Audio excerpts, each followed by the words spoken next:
Dikisahkan pada zaman dahulu, berdirilah sebuah kerajaan bernama Medang Kamulan. Kerajaan tersebut dipimpin oleh seorang raja yang jahat bernama Prabu Dewata Cengkar. Sang raja memiliki kebiasaan yang membuat rakyat Medang Kamulan sangat ketakutan, yaitu menangkap manusia. Suatu hari, di tengah samudra, seorang pemuda sedang berlayar bersama kedua abdi setianya. Pemuda itu bernama Aji Saka, dan kedua abdinya bernama Dora dan Sembada.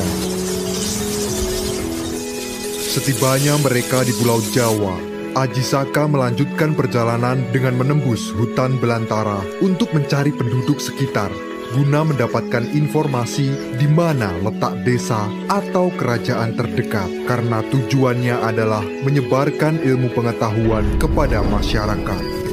Oleh warga setempat, mereka diarahkan untuk menuju ke sebuah kerajaan bernama Medang Kamulan. Berangkatlah mereka menuju kerajaan itu. Di tempat itu, Aji Saka menitipkan keris pusakanya kepada Sembada sambil berpesan untuk selalu menjaganya, dan jika nanti ada yang memintanya, jangan pernah diserahkan kecuali Aji Saka sendiri yang datang untuk mengambilnya. Sembada pun dengan sigap menyanggupinya. Perjalanan menuju Medang Kamulan dilanjutkan oleh Aji Saka bersama Dora. Hingga suatu hari, terjadilah kepanikan. Banyak warga yang berbondong-bondong pergi meninggalkan desa karena tersiar kabar bahwa prajurit dari kerajaan akan datang untuk mencari orang yang bisa dijadikan santapan sang Prabu. Aji Saka berinisiatif mengajukan diri untuk menjadi santapan menggantikan warga desa. Bawalah hamba saja, Patih. Hamba kasihan melihat warga tak berdosa menjadi korban kemungkaran Prabu Dewata Cengkar.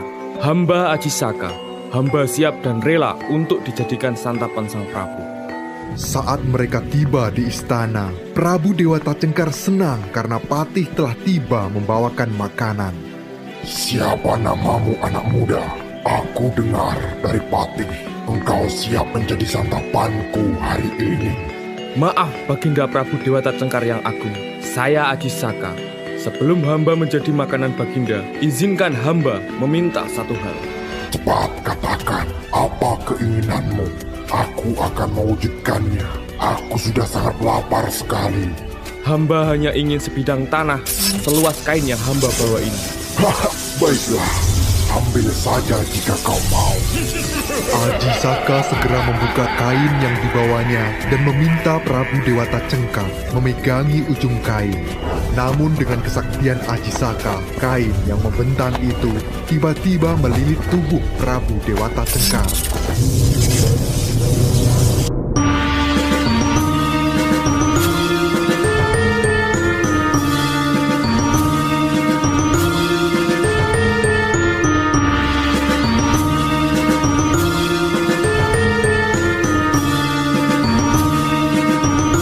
Aji Saka kini dinobatkan sebagai raja di Medang Kamulan. Dia menjadi raja yang baik hati dan bijaksana.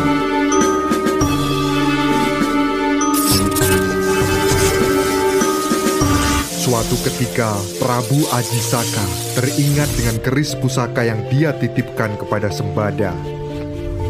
Dora, tolong kau ambilkan keris yang ku titipkan pada Sembada di Pegunungan Kendeng, tempat kita beristirahat dulu. Baik Prabu Aji Saka, hamba laksanakan.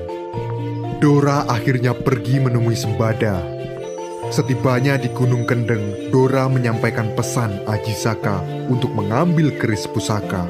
Sembada, aku diutus Paduka untuk mengambil keris. Di manakah keris itu berada? Ada, akan tetapi maaf, aku tidak bisa menyerahkan kepadamu atau orang lain, kecuali Prabu Aji Saka sendiri yang datang untuk mengambilnya. Jadi kau tidak mempercayaiku? Aku benar-benar sudah diberikan perintah oleh sang Prabu. Kali ini tidak, aku tetap memegang teguh amanat Paduka walau bagaimanapun keadaannya. Sepertinya kau memang harus dipaksa, Sembada.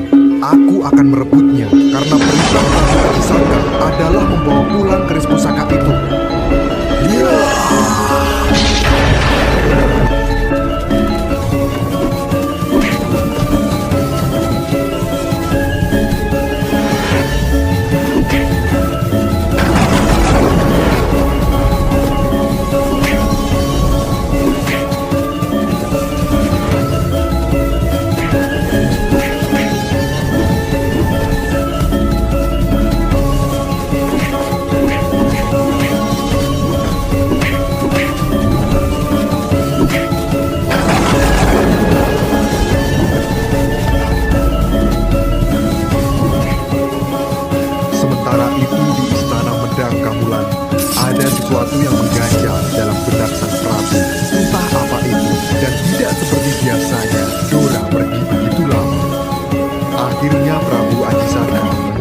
pergi menyusul kedua abdinya di pegunungan.